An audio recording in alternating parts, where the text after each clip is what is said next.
The question now, members, is that the motion be agreed to. Those of that opinion will say aye. Aye. The contrary opinion will say no. No. The ayes have it. Whips have called for a party vote. Clerk, please conduct a party vote. New Zealand National, 58 votes in favour. New Zealand Labour, 43 votes opposed. Green Party, 9 votes opposed. Act New Zealand, 5 votes in favour. Māori Party, Tuko whai tau tuku ana. Progressive, 1 vote opposed. United Future. 1 vote in favour. Any other votes?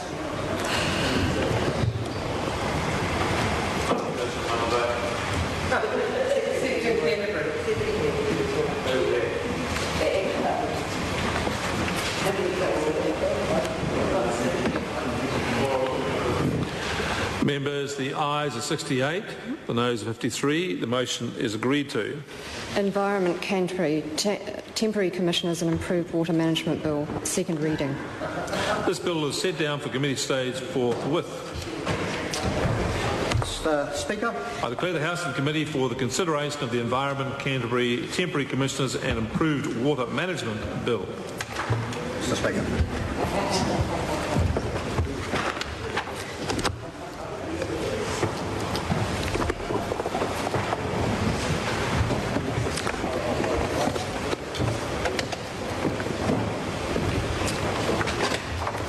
Order. The House and Committee on the Environment Canterbury Temporary Commissioners and Improved Water Management Bill. The question is that Part 1 stand part. Mr. Chairman. The Honourable Dr. Nick Smith. Mr. Chairman, I'm looking forward to the committee stages of this bill to really point out some of the contradictions in the purposes that have come from members of the Labour opposition. Let me just go through a number of contradictions. The first of all, they say they oppose... Point of order, the Honourable Darren Hughes. One of the advantages of the committee stage is a chance for robust interchange with the Minister. But how can it be in order for us to start on Part 1 with the first call going to the Minister, where he immediately launches into an attack on the opposition contradictions? There's been no debate. The member knows that the Minister has the first call if the Minister so chooses, and we're on Part 1. The Minister is making his opening statements. Mr. Chairman, I can understand why the Chief Whip for Labour is so defensive. Because members get on their feet and they've said, we are opposed to this bill doing an urgency. But guess what happened when the House had a vote on the urgency motion? The Labour Party and the Green Party supported the urgency motion. And then let's have this impassioned speeches about this bill being an affront to democracy. Well, I've got some questions for the members opposite.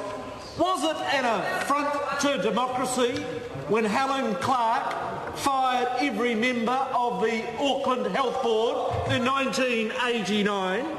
Was it an affront to democracy when David Cunliffe in 2008 fired the Hawke's Bay District Health Board? Was it an affront to democracy when, under urgency on the 2nd of May 2000, a bill was introduced to this House to replace the Rodney District Council with commissioners, a bill that was responsibly supported by national members of the opposition? You see, Labour members are unprincipled, they're playing politics, they do not care for the issues. I was particularly disappointed during the second reading. Point of order. The Honourable Darren Hughes. Is it in order for a Minister in the chair to refer to members of Parliament as being unprincipled? Look, this is going to be a robust debate. Well, it has been a robust debate during the readings. The committee stage is an opportunity to continue that debate, and I'm not going to stifle any debate so long as it is fair and equitable. We are on Part 1, and in Part 1 there's the Purpose Clause. The Purpose Clause can include a much wider range than what other clauses can do, but I will be asking the Minister. He has the purpose clauses in Part 1. The Minister has had 2 minutes and has 3 minutes to go, and I'll ask the Minister to actually now focus on what Part 1 is about. Mr Speaker, Part 1 of this Point of order is about... Sorry, the Honourable Clayton Cosgrove. Order. There's a point of order and members should not interrupt. The Honourable Clayton Cosgrove. Sir, not wishing to challenge your ruling, can I ask you a simple question?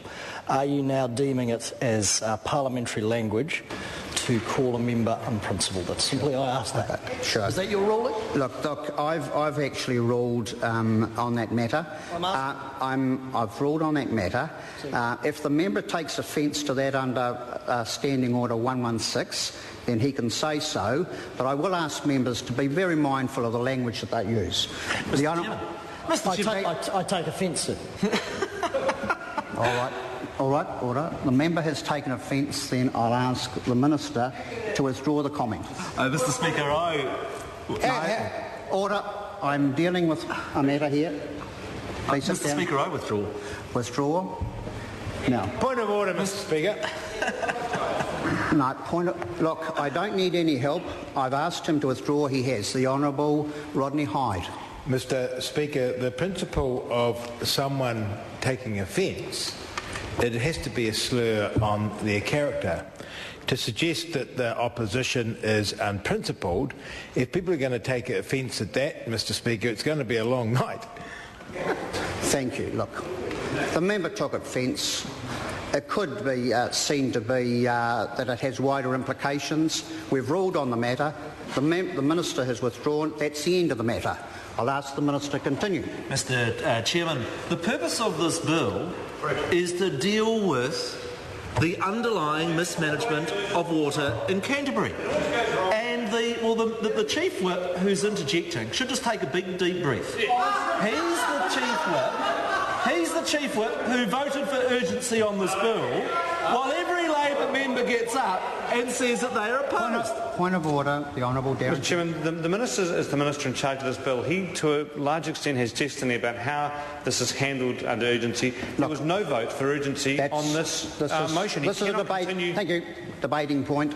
Well, point of order, Mr Chairman. Point of order, the Honourable Darren. Mr Chairman, what recourse does the opposition have when procedural matters are continually misrepresented by the Minister in charge of the bill, leading to disorder?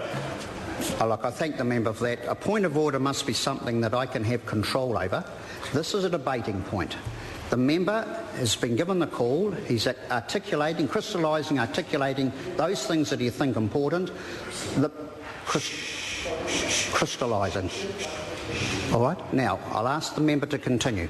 Mr Chairman, every member of this House knows in their heart of hearts that this country has a substantive problem with water management in Canterbury. In fact, the greatest irony is that Brendan Burns spent the best part of last year attacking Environment Canterbury. At every moment, Brendan Burns used the opportunity.